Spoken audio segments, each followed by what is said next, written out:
आज का विषय है पॉलीमर या बहुलक। बहुलकों के वर्गीकरण को जानने से पहले पॉलीमर या बहुलक शब्द की उत्पत्ति या ओरिजिन के बारे में जानते हैं। पॉलीमर में मर ग्रीक शब्द से आया है जिसका अर्थ है यूनिट या पार्ट, और पॉली भी एक ग्रीक शब्द से आया है जिसका अर्थ है मैनी या कई। अतः पॉलीमर ऐसे बृहद अणु को कहते हैं जिसमें छोटी इकाई, जिसे मोनोमर कहते हैं, जुड़कर एक बड़ी इकाई बनाती हैं। दूसरे शब्दों में एकलक इकाइयां या मोनोमर यूनिट्स लंबी या श्रृंखला या चेन बनाती हैं। अतः मोनोमर्स पॉलीमर्स के बिल्डिंग ब्लॉक्स या रिपीटिंग स्ट्रक्चरल यूनिट्स कहलाते हैं। मोनोमर्स सरल और क्रियाशील इकाइयां होती हैं जो सहसंयोजक बंध द्वारा जुड़कर पॉलीमर्स बनाती हैं। इस प्रक्रिया को पॉलीमराइजेशन या बहुलीकरण कहते हैं। पॉलीमर्स उच्च अणुभार वाले वृहद अणु होते हैं, इसलिए इन्हें मैक्रोमोलिक्यूल्स भी कहते हैं।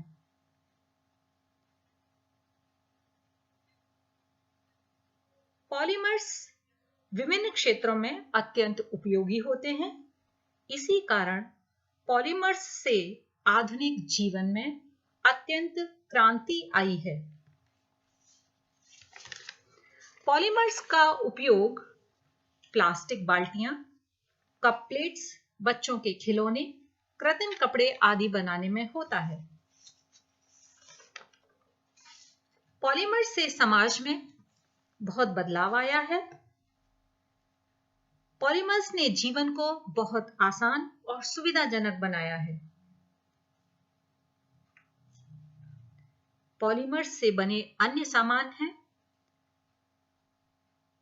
Automobile tyres, packaging bags, gears, seals और इलेक्ट्रिकल इंसुलेशन। पॉलीमर 4 प्रकार के उद्योगों या इंडस्ट्रीज का आधार होते हैं: प्लास्टिक्स, इलास्टोमर्स, फाइबर्स और पेंट्स और वार्निशेस। पॉलीमर्स को निम्न प्रकार वर्गीकृत किया जा सकता है: उत्पत्ति के आधार पर, संरचना के आधार पर, बहुलीकरण प्रक्रिया के आधार पर और आणविक बलों के आधार पर। उत्पत्ति के आधार पर पॉलीमर को 3 भागों में वर्गीकृत करते हैं: प्राकृतिक बहुलक या नेचुरल पॉलीमर, अर्धकृत्रिम बहुलक या सेमी सिंथेटिक पॉलीमर, कृत्रिम बहुलक या सिंथेटिक पॉलीमर्स। प्राकृतिक बहुलक या नेचुरल पॉलीमर पौधों या जानवरों से प्राप्त होते हैं। हमारे खाद्य पदार्थ, कपड़ा या आश्रय की आवश्यकता को काफी हद तक पूर्ण करते हैं, जैसे प्रोटीन्स, सेलुलोज, स्टार्च, सिल्क, वूल, रेजिन और रबर। अर्धकृत्रिम या सेमी सिंथेटिक पॉलीमर प्राकृतिक बहुलक के व्युत्पन्न होते हैं। इन्हें प्राकृतिक बहुलकों के रासायनिक उपचार या केमिकल ट्रीटमेंट से बनाया जाता है। यह प्रकृति में नहीं पाए जाते। इनके उदाहरण हैं सेलुलोज एसीटेट या रेयॉन और सेलुलोज नाइट्रेट, जो कि अत्यंत ज्वलनशील होता है। सेलुलोज एसीटेट या रेयॉन वुड पल्प यानी लकड़ी के गूदे के रासायनिक उपचार से प्राप्त होता है, जिसमें प्राकृतिक बहुलक सेलुलोज होता है। यह देखने में सिल्क जैसा होता है, इसलिए इसे कृत्रिम सिल्क भी कहते हैं।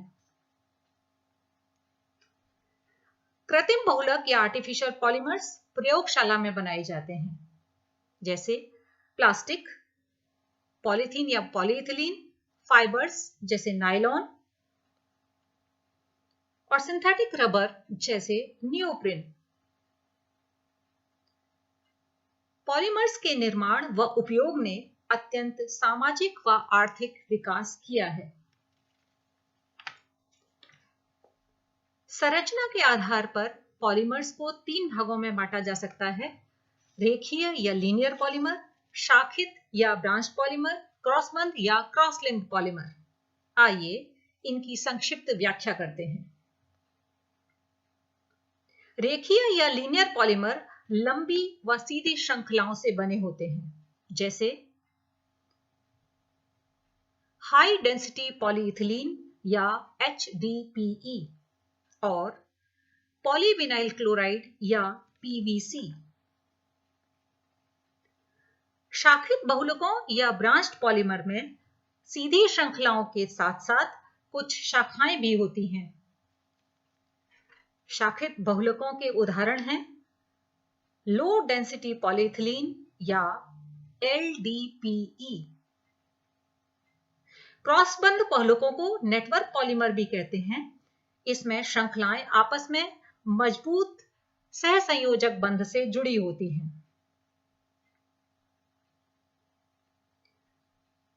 सहसंयोजक बंध बनाने के लिए मोनोमर्स में 2 या 3 क्रियात्मक समूह होने आवश्यक हैं, अर्थात इनमें एक से अधिक सक्रिय केंद्र होने चाहिए।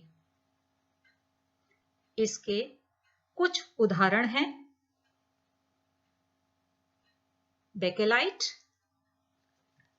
मेलेमाइन। बहुलीकरण की प्रकृति के आधार पर पॉलीमर्स 2 प्रकार के होते हैं: योगात्मक बहुलक या एडिशन पॉलीमर, संघनन बहुलक या कंडेंसेशन पॉलीमर। एडिशन पॉलीमर 2 या 3 बंध युक्त मोनोमर यूनिट्स के बार बार योग के फलस्वरूप बनते हैं। क्रिया में पाई बॉन्ड टूटता है। इन्हें चेन ग्रोथ पॉलीमर या श्रृंखला वृद्धि बहुलक भी कहते हैं। जैसे इथिलीन, इसमें कार्बन कार्बन डबल बॉन्ड होता है। यह बहुलीकृत होकर पॉलीथीन या पॉलीइथिलीन बनाता है, जिसमें सभी एकल बंध या सिंगल बॉन्ड होते हैं। पॉलीथीन एक समबहुलक या होमोपॉलीमर है। संघनन बहुलक या कंडेंसेशन पॉलीमर 2 भिन्न एकलक इकाइयों के योगात्मक बहुलीकरण से प्राप्त होते हैं। इन्हें कोपॉलीमर भी कहते हैं। आइए होमोपॉलीमर और कोपॉलीमर के उदाहरण को साधारण मॉडल द्वारा चित्रित करते हैं। पहले चित्र में कई और समान इकाइयां हैं, अतः यह चित्र होमोपॉलीमर को प्रदर्शित करता है, जबकि दूसरे में ABAB पैटर्न है, अतः यह कोपॉलीमर है। कोपॉलीमर के 2 मुख्य उदाहरण हैं ब्यूना S और ब्यूना N। 1,3-ब्यूटाडाइन और स्टाइरीन ब्यूना S की मोनोमर यूनिट्स हैं, अतः 1,3-ब्यूटाडाइन और स्टाइरीन के योगात्मक अभिक्रिया से बनता है, अर्थात ब्यूना S एक कोपॉलीमर है।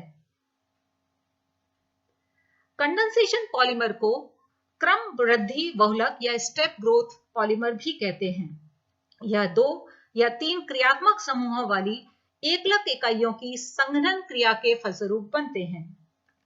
इथिलीन ग्लाइकॉल यह एक द्विक्रियात्मक अणु है, क्योंकि इसमें 2 हाइड्रोक्सी ग्रुप्स होते हैं।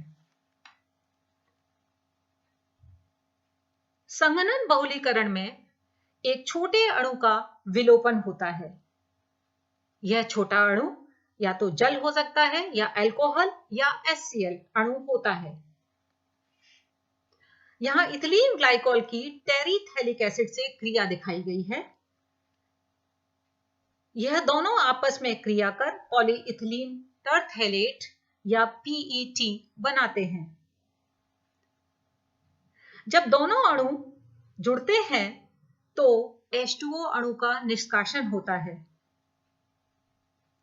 इसके मुख्य उदाहरण हैं टेरिडीन या पीईटी या डेक्रॉन, नाइलॉन 6 और नाइलॉन 6।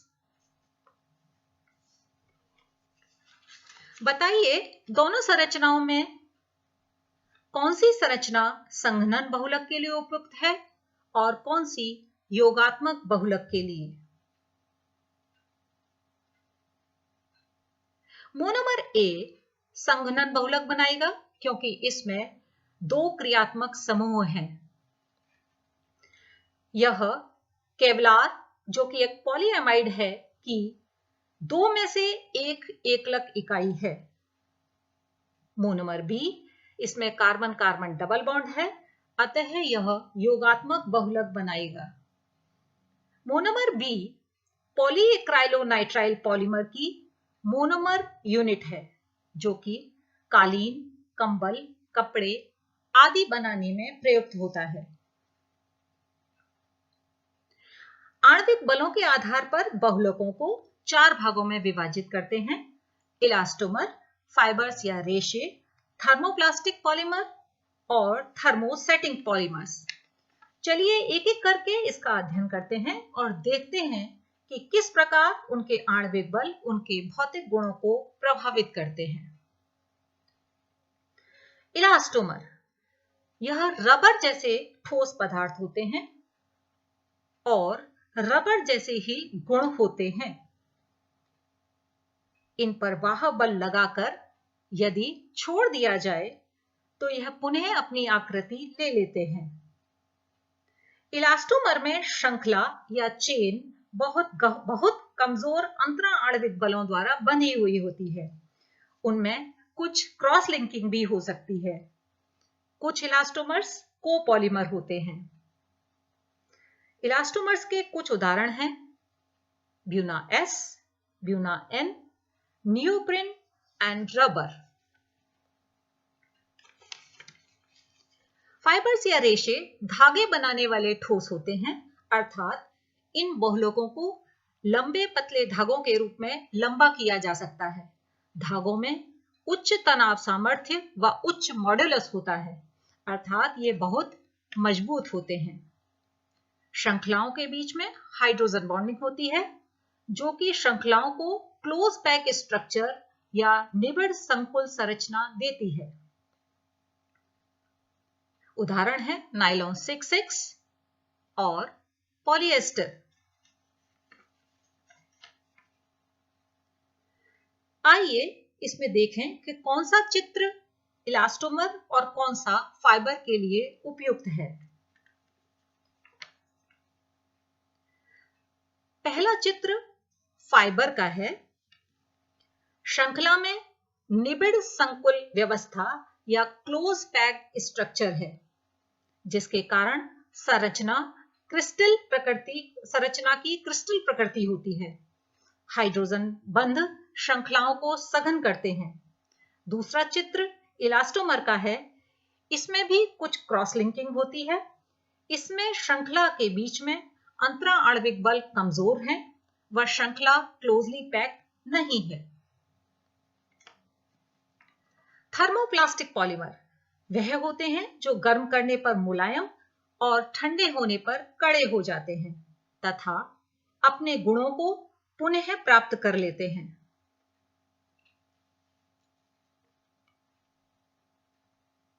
थर्मोप्लास्टिक पॉलीमर में कुछ सीधी और कुछ शाखित श्रृंखलाएं होती हैं। इलास्टोमर्स और फाइबर की तुलना में अंतरा आणविक बल मध्यम होते हैं। गर्म करने पर चेन एक दूसरे को छोड़ देती हैं और पदार्थ कम दृढ़ हो जाता है। गर्म व ठंडा करने पर रासायनिक प्रकृति में बदलाव नहीं होता।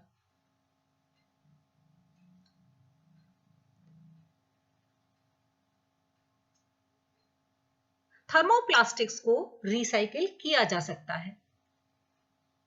इसके कुछ उदाहरण हैं: पॉलीस्टाइरीन, पॉलीथीन या पॉलीथिलीन, टेफ्लॉन या पॉलीविनाइल क्लोराइड या PVC. Thermosetting polymers. Thermosetting polymers एक बार सेट होने के बाद स्थायी रूप से कठोर हो जाते हैं और पुनः इनका प्रयोग नहीं कर सकते हैं। अतः यह वह प्लास्टिक है जो गर्म करने पर कठोर पदार्थ में बदल जाते हैं। थर्मोसेटिंग पॉलीमर्स में श्रृंखलाएं क्रॉस लिंक्ड व बहुत ज्यादा शाखित या ब्रांच्ड होती हैं। गर्म करने पर और ज्यादा क्रॉस लिंकिंग हो जाती है। इसी कारण इस प्लास्टिक को रीमोल्ड नहीं किया जा सकता, क्योंकि श्रृंखला पृथक नहीं हो पाती है। अत्यधिक गर्म करने पर बंध विघटित हो जाते हैं।